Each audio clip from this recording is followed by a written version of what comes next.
張學友這天出席座談會，大談多年來拍戲點滴。會上播放了不少電影片段，包括學友邂逅太太羅美薇的電影《痴心的我》。姑娘仔，傻佬，你唔認得我啦？呢個都係一個好重要嘅訓練嚟嘅，即係訓練咗你。哎呀，原來唔可以真係拍戲就拍戲嘅啫。如果你真係當我真嘅咧，就有手尾嘅。咁啊，之後我咪知咯，係咪先？咁但係第一步咁唔知噶嘛，係咪先？咁啊拍戲就以為真係要真係好真嘅，咁搞下，咁嗰陣時又仲後生啊嘛，係咪先？咁所以咪咩咯？咁啊影響咗一生咯。係因為嗰個過程係你要去讓自己真係去中意嗰人，即係而家即係譬如你叫我錫10000次都好，我都唔會再咁啊！應該講唔會再咁去真係去發生咩事啊，或者後面繼續點樣啊？戲完啊咁樣啊，唔好搞啦咁樣。咁但係當時你唔知噶嘛，當時就覺得哇，點解我揮之不去嘅嗰個感覺咁樣？咁咪咁咯嚇。喺戲裏面我哋隔做沙石嘅咁樣係嘛？咁咪咁都覺得哎呀，隔住條沙係點嘅咧咁樣？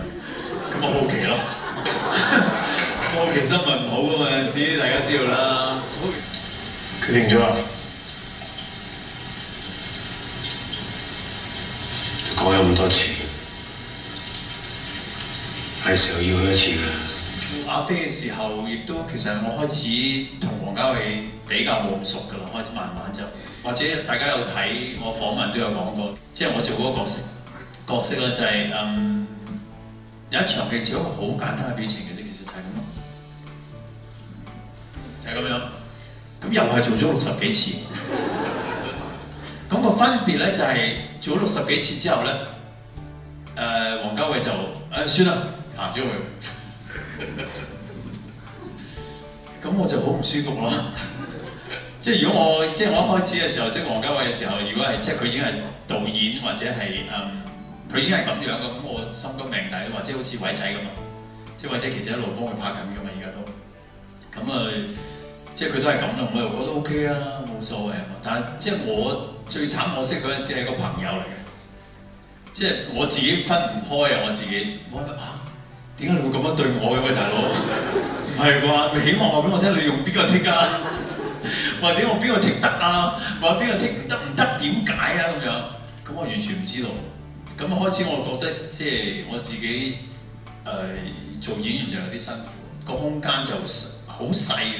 其實我想去表演，咁但係我個表演究竟乜嘢嘅表演先至？因為電影始終都係一個即係導演、演員、攝影、燈光，即係所有嘅嘢一個配合嚟，同埋對手。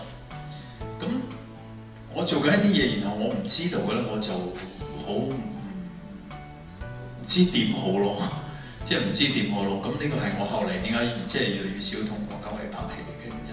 係嘅，咁王家衛係一個即係有才華同出色嘅導演，呢個一啲都唔否認㗎。是。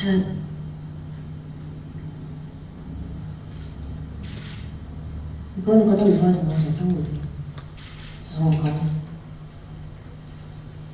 我可以出去做。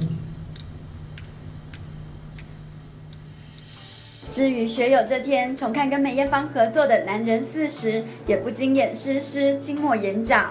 到了2000年，學友也因為大女兒出生而減產。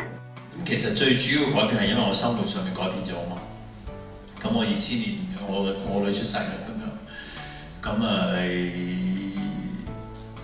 我其實即係我而家50幾歲啦咁樣，咁其實我好想去真真實實咁去經歷每一個人生嘅階段，其實即係好想去，即係唔想白白咁過咗。嗰個基本上係我嘅設計嚟嘅，即係喺2000年之後開始減產拍電影，咁就即係不至於冇人揾嘅。即係雖然嗰個經歷，即係嗰陣時嗰個市場麻麻地咁樣，但係即係不至於冇人揾，即係都有人揾。咁但係亦都多得有啲導演幫我散咗出去嘅。其實即係喂，咁你唔使揾佢噶啦，你唔喺香港拍嘅，嘥嘅，唔使揾佢你。